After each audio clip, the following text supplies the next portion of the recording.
আজ একটু অন্যরকম। আজ ভিডিও শুরুতেই আমি সরাসরি দর্শকদের সামনে একটা প্রশ্ন রাখব। সাধারণত আমরা দিনের শেষে বিভিন্ন টপিক নিয়ে আলোচনা করি, বিশ্লেষণ করি, চেষ্টা করি সারাদিন যে চর্বিত চর্বণ চলে তার বাইরে কিছু বস্তুনিষ্ঠ খবর তুলে ধরার, কিছু বিশ্লেষণ করার। আমার জিজ্ঞাসা থাকে আমাদের দ্য ওয়ার্ল্ডের এডিটর ইন চিফ শঙ্খদীপ দাসের কাছে। আজ আমার জিজ্ঞাসা রয়েছে আপনাদের সামনে। কি সেটা?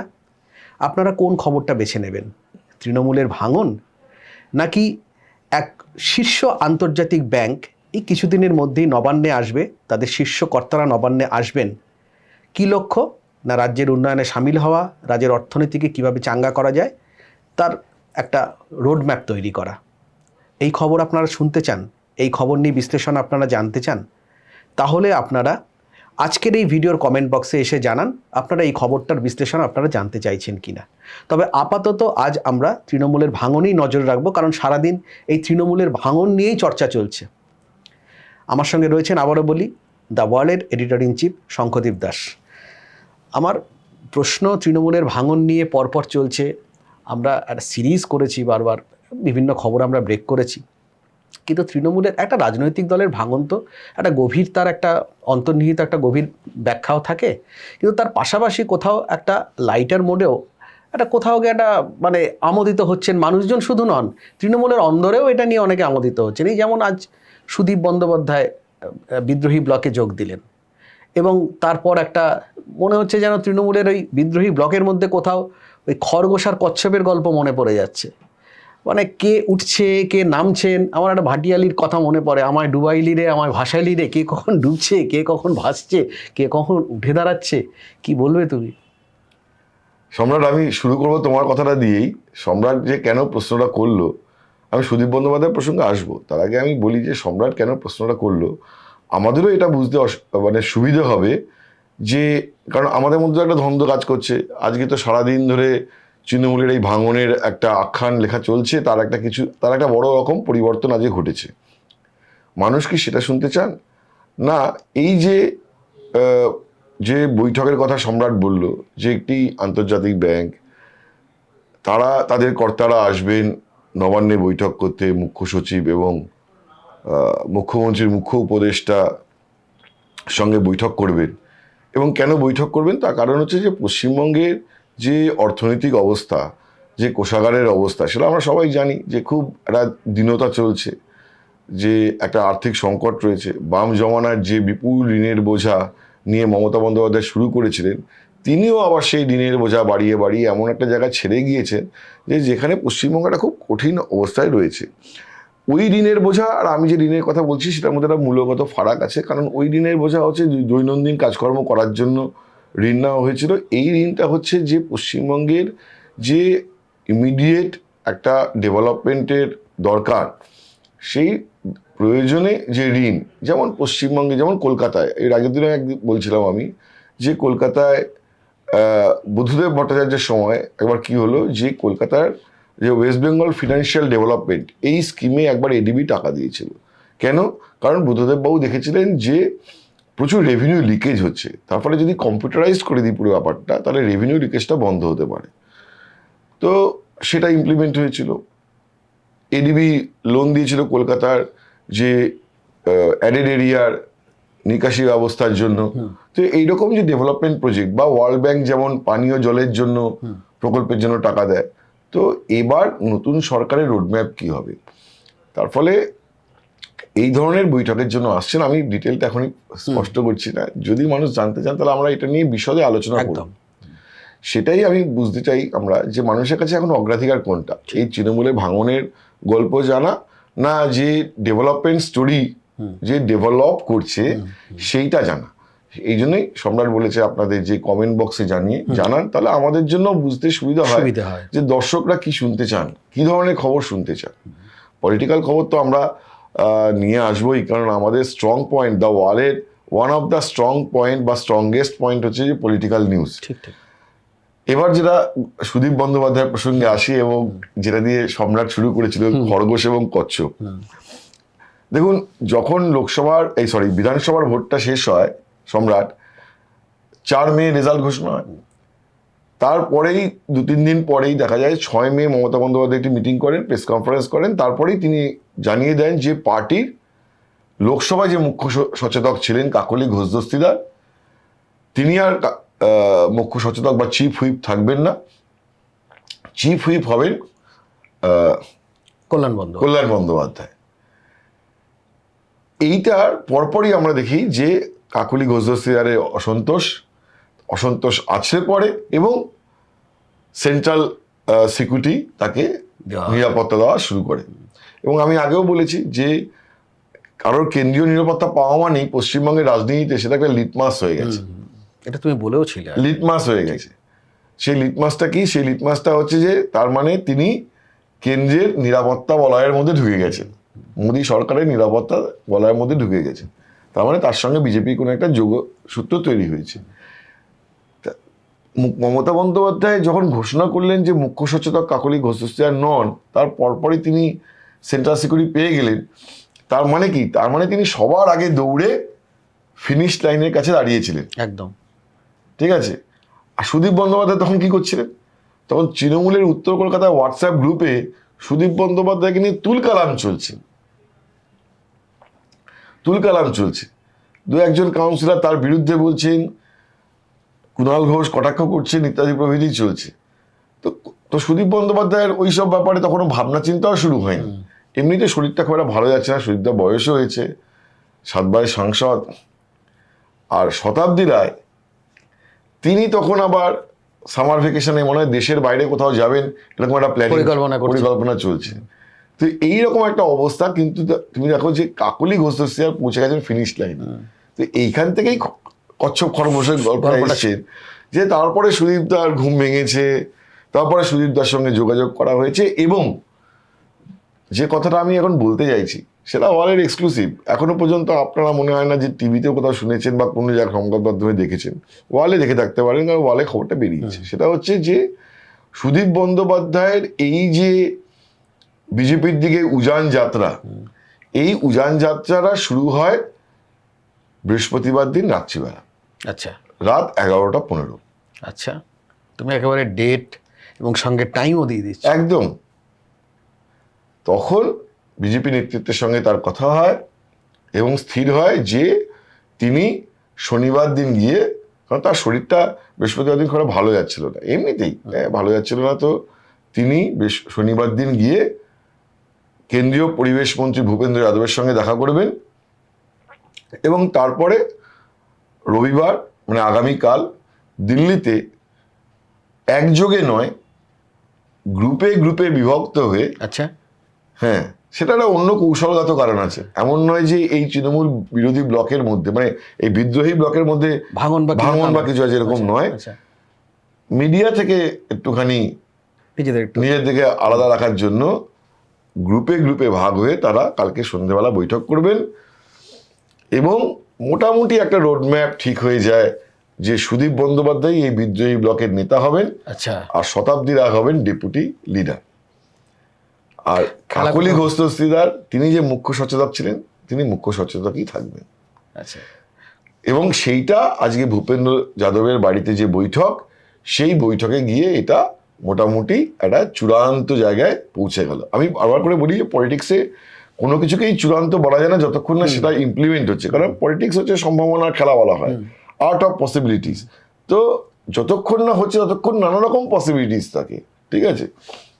কিন্তু সেই ধরনের যদি কোনো অঘটন না ঘটে তাহলে সুদীপ বন্দ্যোপাধ্যায় তাহলে যিনি যা ছিলেন তিনি তাই হবেন। লোকসভার বিধানসভা ভোটের আগে লোকসভায় তৃণমূলের দলনেতা করা হয় অভিষেক বন্দ্যোপাধ্যায়কে, সুদীপ বন্দ্যোপাধ্যায়কে সরিয়ে, কারণ শরীরটা সত্যিই খারাপ ছিল। কাকলি ঘোষ কল্যাণ বন্দ্যোপাধ্যায়কে সরিয়ে কাকলি ঘোষ দস্তিদারকে চিফ হুইপ করা হয় আর শতাব্দী রায়কে করা হয় ডেপুটি লিডার, ঠিক আছে। তো ফলে সেই পরিবর্তনের যে অভিষেককে বাদ দিলে যে সুদীপদা লিডার ছিলেন, তাহলে সুদীপদাই লিডার থাকবেন বিদ্রোহী ব্লকের, কারণ 7বারের সাংসদ, সব থেকে প্রবীণ সাংসদ, পার্লামেন্টে তার সিনিয়রিটি, তার অভিজ্ঞতা সবার থেকে বেশি, সুতরাং সেইটাকে মর্যাদা দিয়ে সুদীপদাই নেতা। শতাব্দী রায় 4বারের সাংসদ, তিনি ডেপুটি লিডার এবং কাকলি ঘোষ দস্তিদার যা ছিলেন তিনি তাই মুখ্য সচেতন। কাকলি ঘোষ দস্তিদার তো কোথাও প্রথম থেকে এটা লিড করছিলেন, এরকম একটা কোথাও শোনাও যাচ্ছিল, একটা জল্পনাও চলছিল, তিনি চাইছেন বিষয়টাকে তার নেতৃত্বে এগিয়ে যাক এই বিদ্রোহী ব্লক। আমি সেটা তোমাকে কোথাও স্বপ্নভঙ্গ। কি যে বলবেন আমাকে ওরা, আমি তোমাকে একটা কথা বলি, সেটা হচ্ছে যে এই যে আমি বললাম বিজেপির দিকে উজান যাত্রা, এখানে ব্যক্তিগতভাবে প্রত্যেকেই বিজেপির দিকে একটি উজান যাত্রায় রওনা হয়েছে। তৃণমূল ব্লকটা হচ্ছে একটা সাময়িক ব্যবস্থা, এটা চিরস্থায়ী ব্যবস্থা নয়। তাদের গন্তব্য হচ্ছে বিজেপি, কারণ তারা জানেন যে এই যে তৃণমূল ব্লক, এই তৃণমূল ব্লকে নেতৃত্ব দিয়ে তারা তাদের নির্বাচন কেন্দ্রে যেতে পারবেন না। কারণ মমতা বন্দ্যোপাধ্যায় যাবেন, যদি তিনি ঠিকঠাক থাকেন তাহলে মমতা বন্দ্যোপাধ্যায় যাবেন, এবং মমতা বন্দ্যোপাধ্যায়ের যে দল ছিল তৃণমূল বা আছে তৃণমূল, সে দলের একটা সরকারি বা আনুষ্ঠানিক প্রতীক রয়েছে জোড়া ফুল।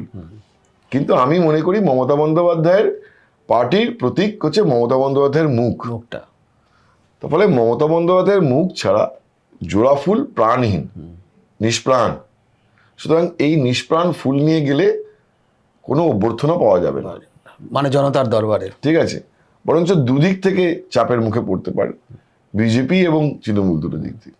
তাহলে একটাই রাস্তা আছে, সেই রাস্তাটা হচ্ছে যে বিজেপির দিকে উজান যাত্রা, যে উজান যাত্রা তাদের আগামী দিনে রাজনৈতিক মোক্ষ দিতে পারে। তো ফলে যখন বিজেপির দিকেই উজান যাত্রা করছি এবং ব্যক্তিগতভাবে প্রত্যেকে আলাদা আলাদা করতে চাইছি, তাহলে আমি কাকলির দিকে হঠাৎ করে নেতা মানবো কেন? এইটা আমার কথা নয়।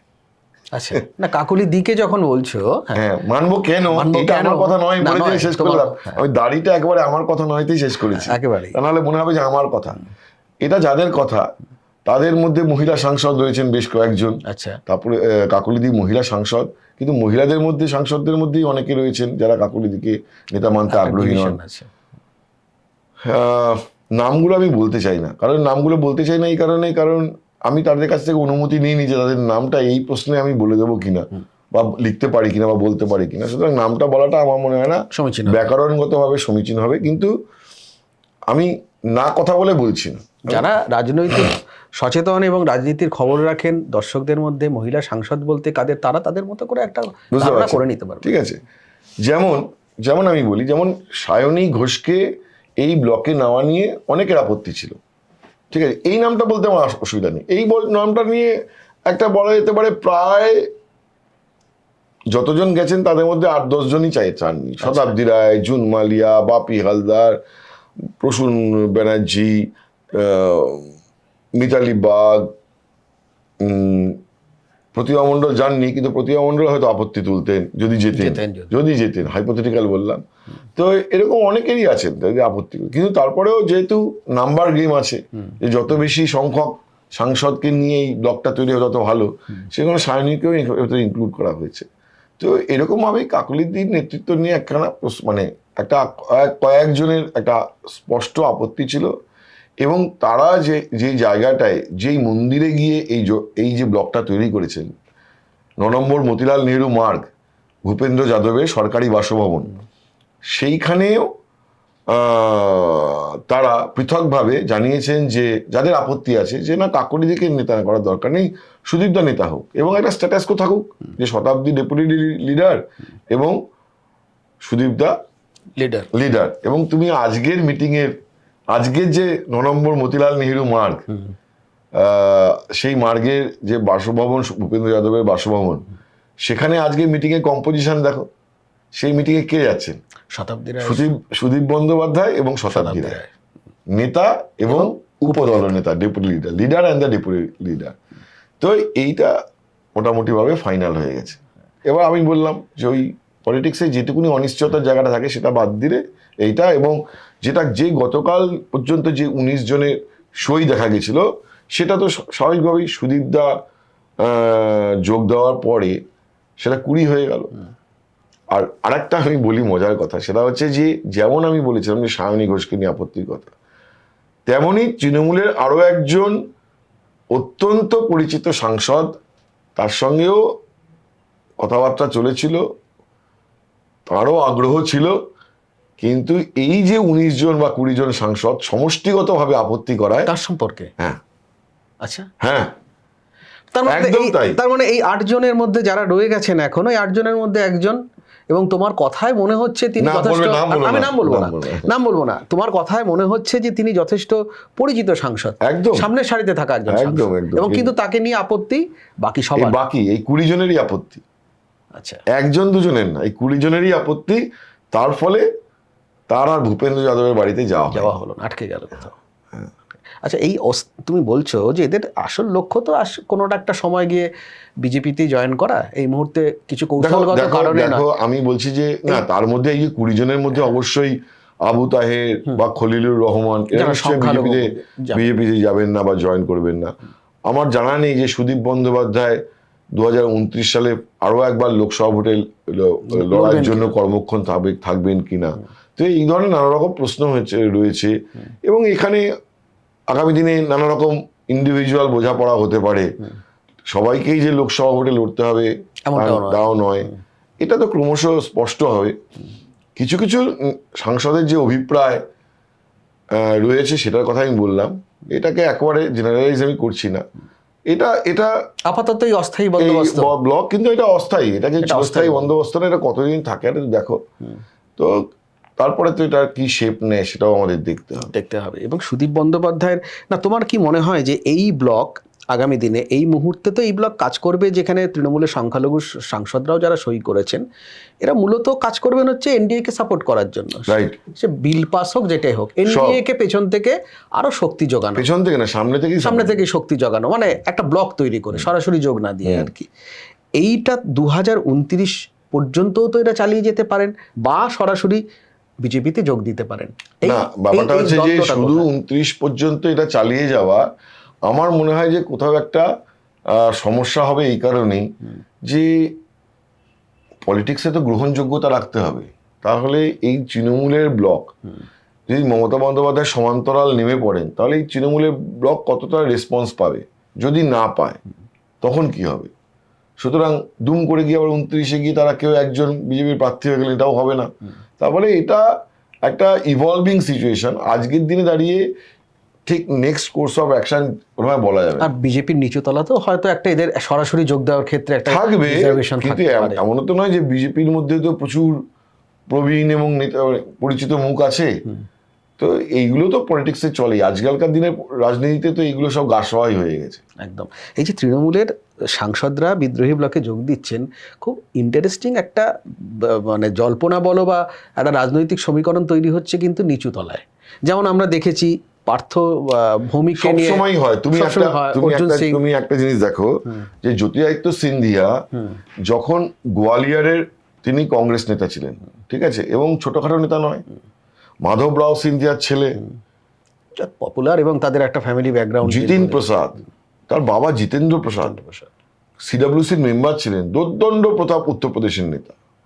জিতিন প্রসাদও সেরকমই রাহুল গান্ধীর ঘনিষ্ঠ নেতা ছিলেন। তার ফলে এই নেতারা যখন তাদের এলাকায় বিজেপিতে জয়েন করেছেন, তাদেরকে নিয়ে লোকাল রিজেন্টমেন্ট হয়নি, কিন্তু কালের নিয়মে সেগুলো সব আস্তে আস্তে, বরঞ্চ রাজস্থানে, মধ্যপ্রদেশে এই জিতেন্দ্র প্রসাদ, আবার বলছি জ্যোতিরাদিত্য সিন্ধিয়া গোয়ালিয়রের, সেখানে তো বরঞ্চ বিজেপির পরিচিত মুখ ছিল। বিজেপি তো ওখানে অনেকদিন ধরে ক্ষমতায়, বিজেপি তো ওখানে অনেকদিন ধরে ক্ষমতায়, ফলে ওখানে লোকাল অ্যাসপিরেন্ট তো অনেক বেশি। কিন্তু কিন্তু জ্যোতিরাদিত্য সিন্ধিয়াকে তো ওখানে অ্যাকোমোডেট করে নিতে কোনো অসুবিধা হলো না। অন্তত নরেন্দ্র মোদী, অমিত শাহ ঘরানার যে রাজনীতি, সেই রাজনীতিতে তাদের তো অ্যাকোমোডেট করে নিতে কোনো অসুবিধা হয়নি। বা ধরো আমি উত্তরপ্রদেশেই বলি, RPN সিং, জিতিন প্রসাদ, এদের তো অ্যাকোমোডেট করে নিতে কোনো অসুবিধা হয়নি নিচুতলাতে বা বিজেপি। জগদম্বিকা পাল কংগ্রেসের নেতা ছিলেন। জগদম্বিকা পাল তো আজকে লোকসভারই সাংসদ। প্রণববাবু একবার বলেছিলেন যে আরে আজকে ওই ছেলেটা এসেছিল, আমি বললাম যে ওই ছেলেটা কি? ওই জগদম্বিকা। তখনই জগদম্বিকা পালের বয়স হয়তো 65 বছর বা 66 বছর। তা বলেছিলেন যে ওই ছেলেটা এসেছিল, কিন্তু ওই ছেলেটা আসার কদিন বাদেই জগদম্বিকা পাল কংগ্রেস ছেড়ে বিজেপিতে চলে যান। তাহলে এগুলো তো অসুবিধা হয়নি। আজকে তাপস রায় বলছিলেন যে ও হচ্ছে মানে সুদীপকে উদ্দেশ্য করে সুদীপ বন্দ্যোপাধ্যায় হচ্ছে যে কোনো দলের বোঝা, মমতা বন্দ্যোপাধ্যায় দলটাকেও তুলে দিয়েছে এই বোঝা। দেখো কিছু একটা ইঙ্গিত করলেন হয়তো। উত্তর কলকাতা রাজনীতিতে হ্যাঁ।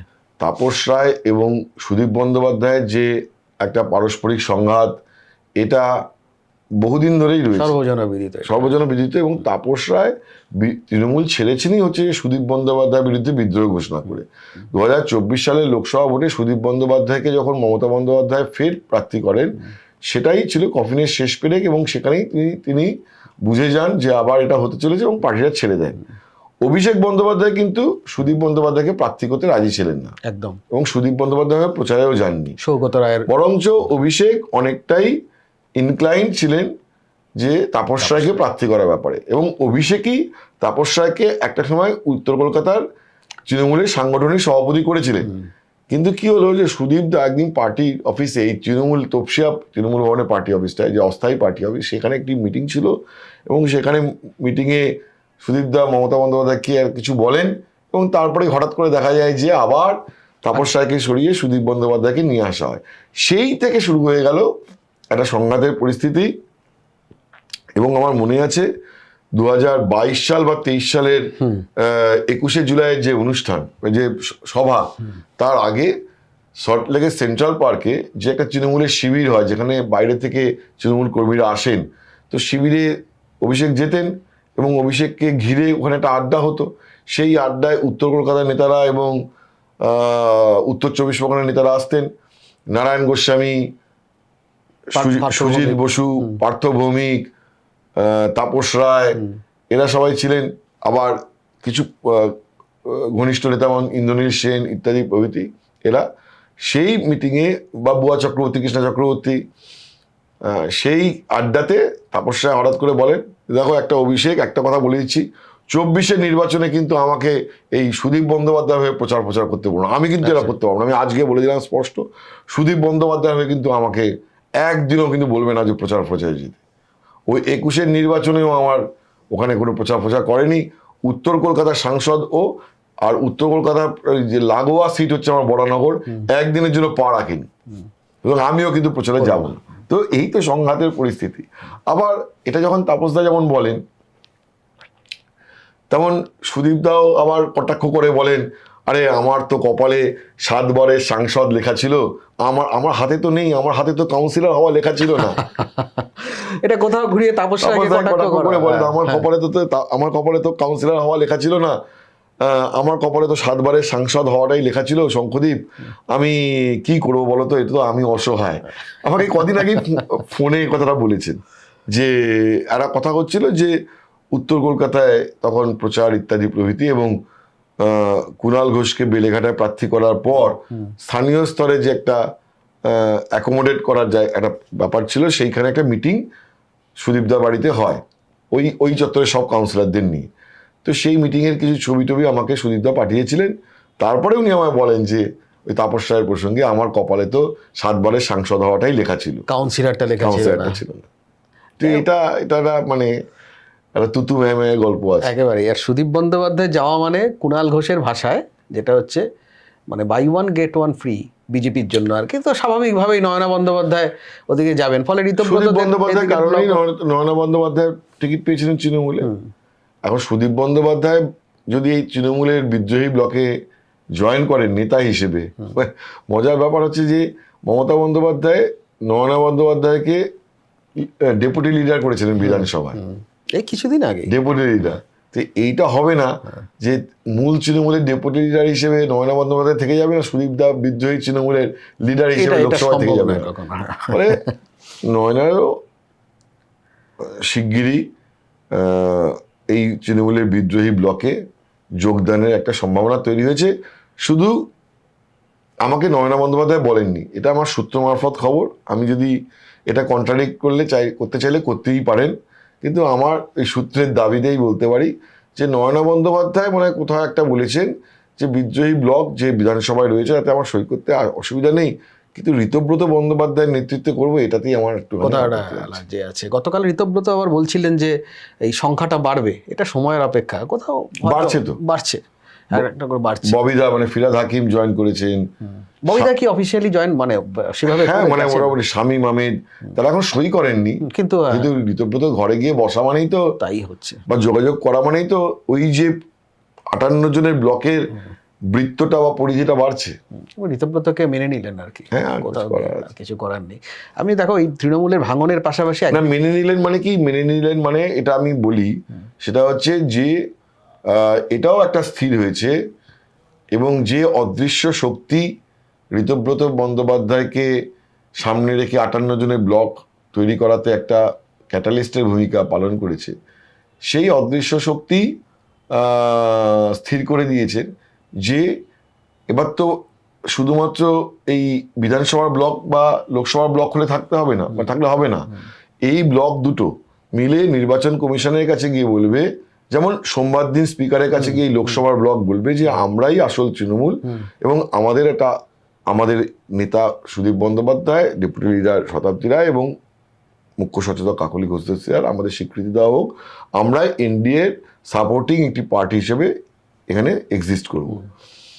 তো এইটা হয়ে যাওয়ার পরে এই যে লোকসভার ব্লক আর বিধানসভা ব্লক, এরা ইলেকশন কমিশনের কাছে গিয়ে পার্টির সিম্বল, পার্টি অফিস এবং পার্টিটা যে আমাদেরই, আমরাই পার্টির নিয়ন্ত্রক, এটা দাবি করবে। এবং সেটা যদি ইলেকশন কমিশন মেনে নেয়, তারপরে তো একটা কমিটি তৈরি করতে হবে, সাংগঠনিক দল, তৃণমূলে যে এই তৃণমূলের সাংগঠনিক দলটা তৈরি করতে হবে, তাতে চেয়ারম্যান হবে, মানে বা প্রেসিডেন্ট হবে, তাতে জেনারেল সেক্রেটারিরা হবেন, তাতে সেক্রেটারিরা হবেন, তাতে জেলা সভাপতি হবেন, তাতে ব্লক সভাপতি হবেন, পুরোটাই হবে গোটা রাজ্যে সাংগঠনিক কাঠামো তৈরি তো করতে হবে। এই সাংগঠনিক কাঠামোয় তুমি কিছু মুখকে দেখতে পাবে, যেমন ফিরাদ হাকিম, অরূপ রায়, মালদহ মুর্শিদাবাদের একগুচ্ছ নেতা গোলাম রব্বানী, বীরভূমের কেউ কেউ হয়তো না, অত বড় মুখ আসবে না হয়তো, সংখ্যালঘুরা এই নতুন মুখে সংগঠনে গুরুত্ব পাবেন।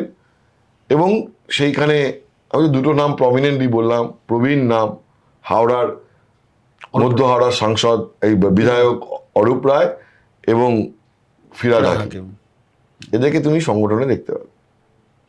খুব ইন্টারেস্টিং। এবং আরেকটা আমি এটা মানে পিঠোপিঠি প্রশ্ন চলে আসে, যেটা হচ্ছে যে এরপর স্পিকারের সঙ্গে দেখা করা, একযোগে এখানে বিধানসভাতে বিদ্রোহী ব্লক, সাংসদদের বিদ্রোহী ব্লক, তারা দাবি করবে এরপর নির্বাচন কমিশনের কাছে, তাহলে এই আমাদের স্পিকারের যদি অনুমোদন পায়, তুমি যেটা বললে আমাদের পার্টি অফিস আসল তো সিম্বল, এই সিম্বল যদি চলে যায় কোনোভাবে, তাহলে মমতা বন্দ্যোপাধ্যায়ের হাতে তৈরি দল, মমতা বন্দ্যোপাধ্যায়ের সামনে আর কি রাস্তা, আইনি রাস্তা খোলা থাকতে পারে। হ্যাঁ, খোলা থাকবে তো, এটা সুপ্রিম কোর্ট পর্যন্ত যাবে তো, এটা সুপ্রিম কোর্ট পর্যন্ত যাবে, আইনি লড়াই হবে, কারণ এখানে দুপক্ষের দুটো ডিস্টিংক্ট যুক্তি আছে।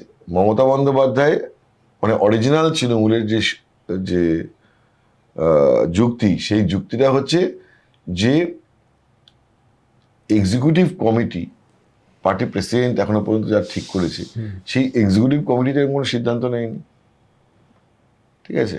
আর ওরা বলবেন যে ডিওয়াই চন্দ্রচূড় সুপ্রিম কোর্টের প্রধান বিচারপতি থাকাকালীন মহারাষ্ট্রের যে ঘটনা, একনাথ সিন্ডেরা যখন শিবসেনা ভেঙে বেরিয়ে যান, সেই সময়টায় সেই মামলা নিয়ে সুপ্রিম কোর্টে তৎকালীন প্রধান বিচারপতি ডিওয়াই চন্দ্রচূড় যে রায় দিয়েছিলেন যে যার দিকে সবচেয়ে বেশি মানে বা সংখ্যাগরিষ্ঠ সাংসদ এবং বিধায়ক থাকবেন, তাদেরই অধিকার দলের উপরে থাকবে বা দলের প্রত্যেকের উপরে অধিকার থাকবে। তো সেই ফর্মুলাটা রয়েছে আবার এই বিদ্রোহী ব্লক এদের জন্য। ফলে এই দুটো নিয়েও আবার সুপ্রিম কোর্টে একটা 3-4 মাসের তো লড়াই আমি দেখতেই পাচ্ছি। ওই টাইমের মধ্যে যদি কোথাও, এই 3-4 মাসের মধ্যে যদি কোথাও তুমি বলবে হয়তো আমি তোমাকে আইনজ্ঞ হিসেবে বারবার এরকম না, সেটা নয়, কিন্তু তোমার অভিজ্ঞতা থেকেই বলো, সেটা হচ্ছে এই 3-4 মাসের মধ্যে কোথাও যদি বাই ইলেকশন হয়, সেক্ষেত্রে কি হতে পারে? এখনো পর্যন্ত যাদের হাতে প্রতীক রয়েছে তারাই, মানে মমতা বন্দ্যোপাধ্যায়ের যাকে প্রার্থী মনে করবেন সেই প্রতীক, এই ঘাসফুল প্রতীক পাবে। এই 3-4 মাসের মধ্যে কোনো বাই ইলেকশন হবে কিনা আমার ডাউট আছে। এই টাইমটার মধ্যে করা হয় হয়তো ইলেকশন কমিশন করালো না, এই জটিলতার মধ্যে করালো না হয়তো। আচ্ছা, তৃণমূলের ভাঙনের পাশাপাশি আমি একদম তোমার একটু শেষের দিকে আসি। সেটা হচ্ছে যে একদিকে তৃণমূলের এই ভাঙন, এই বিপুল পরিমাণ চাপ, দলকে ধরে রাখা, পাশাপাশি হচ্ছে মামলা। অভিষেক বন্দ্যোপাধ্যায় বোধহয় কাল পরশু এবং তার পরদিন 3 দিন পর পর অ্যাপিয়ার করতে হবে, দুটো সিআইডি একটা ইডি পরপর। এবং আজ সকালেও দেখলাম যে পরশুদিন হলো, গতকাল হলো, আজ ভোর রাতে একেবারে ওই 3:30-র সময় এলো এরা, শালবনী থেকে পুলিশ এলো, তারপরে বাড়ি থেকে তালা গ্যাস কাটার দিয়ে খুলে মূল দরজার ফটক খুলে তারপর তার আত্মসহায়ককে খোঁজ টোজ করা ইত্যাদি, যেখানে থাকুক বা টাইমটা যেটা বেছে নেওয়া এই ভোর রাত বা কিছু, কোথাও কোথাও তৃণমূলের পক্ষ থেকেই একটা প্রশ্ন উঠছে যে এটা প্রতিহিংসার রাজনীতি হচ্ছে বা কিছু, মানে এটা তুমি কিভাবে দেখবে বলো? এটা খুব স্বাভাবিক একটা প্রক্রিয়া ছিল অতীতের কথা মনে রেখে? সন্ময় বন্দ্যোপাধ্যায়কে যখন রাত্রিবেলা মধ্যরাতে প্রায় বাড়ি থেকে তুলে নিয়ে যাওয়া হয় এবং তুলে নিয়ে গিয়ে সোজা পুরুলিয়ায় সম্ভবত নিয়ে যাওয়া হয়েছিল, পুরুলিয়াতে নিয়ে যাওয়া হয়েছে, তার ব্যাকরণ কি ছিল? মারধর করতে করতে নিয়ে যাওয়ার কি ব্যাকরণ ছিল? আমি বলি যে এরকম ঘটনা গত 15 বছরে বহু ঘটেছে। অভিষেক বন্দ্যোপাধ্যায় পরিচিত মুখ বলে সেটা আজকে তুমি জানতে পারছো যে অভিষেক বন্দ্যোপাধ্যায় বাড়িতে হচ্ছে। জেলা স্তরে হয়নি এরকম মাঝরাতে অভিযান, পুলিশ গিয়ে বাড়িতে ঠকঠক করে? কি বলছো? অভিষেক বন্দ্যোপাধ্যায় এবং কলকাতায় এই ঘটনাটা ঘটছে বলে আজকে সকাল থেকে মিডিয়া গিয়ে দাঁড়িয়ে রয়েছে এবং সবকিছু ঘটছে, পরিচিত মুখ দেখে, পরিচিত মুখ। কিন্তু এটা তো হয়েছে, বিরোধীদের সঙ্গে হয়েছে, গত 15 বছরে বারবার হয়েছে, সেই অভিযোগ তো রয়েছে। এটা বাংলার কোথাও রাজনৈতিক সংস্কৃতির সঙ্গেই একটা, কারা জড়িয়ে দিয়েছে? কারা দেখলে, হ্যাঁ, কারা জড়িয়ে দিয়েছে? গত 15 মুকুল বছর রায়ের সঙ্গে যারা ছিলেন, বিজেপিতে চলে যেতেই মুকুল রায়, তাদেরকে প্রায় ঘর ছাড়া করা, তাদের বিরুদ্ধে কেস দেওয়া, নার্কোটিক্সের কেস দেওয়া, পরপর কাটাকুটি, এই সবগুলো তো হয়েছে। শুভেন্দু অধিকারী বিজেপিতে চলে যাওয়ার পরে শুভেন্দুর যে লোকজন পরিচিত তাদের বিরুদ্ধে মামলা করা, এগুলো হয়নি? তুমি বলো না যে ভারতী ঘোষ, মনে আছে জঙ্গলমহলের মা বলতেন মমতা বন্দ্যোপাধ্যায়কে? তো ভারতী ঘোষ যখন বিজেপিতে জয়েন করলেন, তারপরে ভারতী ঘোষকে রাজ্য ছাড়া করে যেতে হয়েছিল, যে পুলিশ এমন পেছনে লেগে গেছিল। তার হাজবেন্ডকেও বোধহয় একটা, মনে পড়ে? ভারতী ঘোষ তো বিজেপিতে যাওয়ার পরে তার পেছনে কিরকম ভাবে পুলিশ লেগে পড়েছিল। তো বলে এগুলো পশ্চিমবঙ্গের রাজনীতিতে পার্ট অ্যান্ড পার্সেল করে দেওয়া কারা করেছে গত 15 বছর ধরে?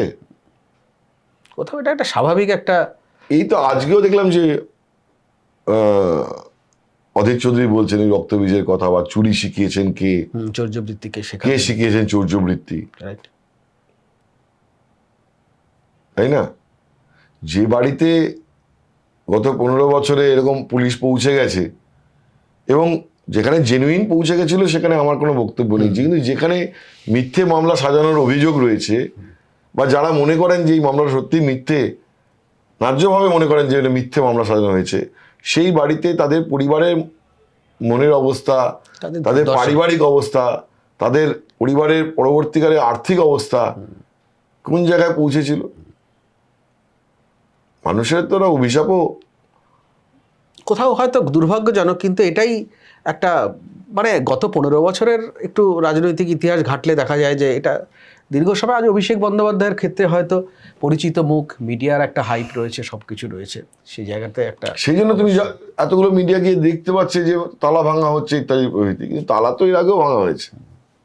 সেটাই, এটা একটা রাজ্যের রাজনৈতিক পরম্পরা কিনা বলা যায় না, তবে এটা একটা দুর্ভাগ্যজনক বিষয়। কিন্তু এটা শুরুটা কোথায় ছিল? ওই অধীর চৌধুরীর ভাষায় যেটা, এই রক্তবীজ কোথায় বপন করা হয়েছিল, সেই হিসেবেই পরপর এখন যে ঘটনাক্রম আমরা রোজ দেখতে পাচ্ছি, তারই ওই ফলশ্রুতি কিনা, সেটা তো নিশ্চিতভাবেই একটা আলোচনার এবং একটা ভাবনার বিষয় হতেই পারে। আর পাশাপাশি তৃণমূলের এই ভাঙন, সোমবার দিনটা অত্যন্ত ভাইটাল একটা দিন, সেদিন স্পিকারের ওপর অনেক কিছু নির্ভর করছে। এবং সোমবার কেন, সোমবার আগে রোববার, আগামীকাল সবচেয়ে নাটকীয় ঘটনা ঘটতে পারে। কারণ হচ্ছে যে আগামীকাল সিআইডি দপ্তরে, সিআইডি ভবানী ভবনে অফিসে অভিষেক বন্দ্যোপাধ্যায়কে তলব করা হয়েছে অভিযুক্ত হিসেবে, আর কুণাল ঘোষকে তলব করা হয়েছে সাক্ষী হিসেবে। ফলে কাল যদি ভবানী ভবনে অভিষেক বন্দ্যোপাধ্যায় এবং কুণাল ঘোষকে মুখোমুখি বসিয়ে জেরা করে সিআইডি, সেই সম্ভাবনা কিন্তু উড়িয়ে দেওয়া যায় না। এবং তার পরিণাম বা তার কারণ হচ্ছে 3টি মৌলিক প্রশ্ন নিয়ে এই সইজাল কাণ্ডে হয়তো জেরা করতে পারে সিআইডি। সেটা হচ্ছে এক, যে এক্স্যাক্টলি এই যে রেজলিউশন, যে প্রধান বিরোধী দলনেতা কাকে করা হবে, সেই রেজলিউশনটা কবে নেওয়া হয়েছিল, 6 তারিখ না 19 তারিখ। 2 নম্বর প্রশ্নটি হচ্ছে যে যখন এই সিদ্ধান্ত হয় বা বৈঠকে আলোচনা হয়, সেই বৈঠকের মিনিটস, কার্যবিবরণী, তার খাতাটা কোথায়। 2 আর 3, যারা বলছেন যে তাদের সই জাল করা হয়েছে, তাহলে তাদের হয়ে কে সইটা করেছিলেন বা কারা সইটা করেছিলেন। এই 3টিতে মৌলিক প্রশ্ন। এই প্রশ্নের যদি অভিষেক বন্দ্যোপাধ্যায়ের বয়ান এবং কুণাল ঘোষের বয়ান, এই দুজনের বয়ানে যদি ফারাক হয়, তাহলে কে বলতে পারে যে দুজনকে মুখোমুখি বসিয়ে জেরা করবে না? করতেই পারেন কালকে, এবং সেই সম্ভাবনা রয়েছে। এবং সেটা যদি হয়, তার পরবর্তীতেও সেটা হওয়ার পর কি হতে পারে, বহু নাটক হয়তো অপেক্ষা। মানে আমরা তো আগের দিন বলেছি যে অভিষেক যদি গ্রেপ্তার হয়ে যান, যে সেটাতে মানে অবাক হওয়ার কিছু থাকবে না। এই মামলায় হোক, অন্য কোনো মামলায় হোক, মামলাতেই হোক, যে অভিষেকের আগামী দিনে গ্রেপ্তারের সম্ভাবনা এখন আর উড়িয়ে দেওয়া যাচ্ছে না। এটা হচ্ছে 1। 2, অভিষেকের যে আত্মসহায়ক সুমিত রায়, তাই তো, যার খোঁজে আজ সকালে তাকে তো চারিদিক থেকে ঘিরে ফেলেছে। বিভিন্ন অভিযোগে, বিভিন্ন মামলায় তাকে চারিদিক থেকে ঘিরে ফেলেছে। ফলে সুমিত রায়েরও গ্রেপ্তারি সম্ভাবনা ইমিনেন্ট হয়ে উঠছে বলে আমার মনে হয়। কারণ যেভাবে চারিদিক থেকে মামলা দায়ের হয়েছে তার বিরুদ্ধে, অভিযোগ, এবং এক বিধায়ক তো, এক নেতা তো অভিযোগ করেছেন যে অর্থের বিনিময়ে প্রাক্তন বিধায়ক সম্ভবত যে টিকিট দেওয়া হয়েছে। তো এইসব তো তদন্তের আওতায় আসবেই, চলেই আসবে। সে সম্ভাবনা ধীরে ধীরে বাড়ছে সম্ভবত। এবং কাল এবং সোমবার, এই 2 দিন অত্যন্ত ভাইটাল দিন। প্রচুর খবর, মানে এর কি দাঁড়ায় সেটা নিয়ে আপনাদেরও যেমন কৌতূহল থাকছে, আমরাও সেই খবর করার জন্য তো উদ্গ্রীব হয়ে রয়েছি, কি আসে না আসে সেই খবরের উপর। আর পাশাপাশি আজ শুরু করেছিলাম যেটা দিয়ে, বেশ কিছুক্ষণ সময় আমরা ব্যয় করেছি যে বিষয়টা দিয়ে, যে খবরটা আমরা প্রথমে বলেছিলাম এক্সক্লুসিভ রয়েছে দ্য ওয়ালের হাতে, সেটা আপনারা জানতে চান কিনা, সেটার বিশ্লেষণ আপনাদের সামনে আসবে কিনা, আপনাদের চয়েস, আপনারা কোন ধরনের খবর পছন্দ করেন, কি ধরনের খবর আপনারা বিশ্লেষণ আপনারা নিতে চাইছেন, শুনতে চাইছেন, সেটা অনেক কিছু আমরা ডিসাইড করতে পারবো তাহলে আমরা কোন পথে চলবো। আপনারা আপাতত এই ভিডিওটা শেষ করব এখন, আপনারা কমেন্ট বক্সে আসুন এবং কমেন্টে লিখুন আপনারা ঠিক কী চাইছেন। আজ এ পর্যন্তই। সব খবর, সঠিক খবর সবার আগে দেখার জন্য চোখ রাখুন দ্য ওয়ালে।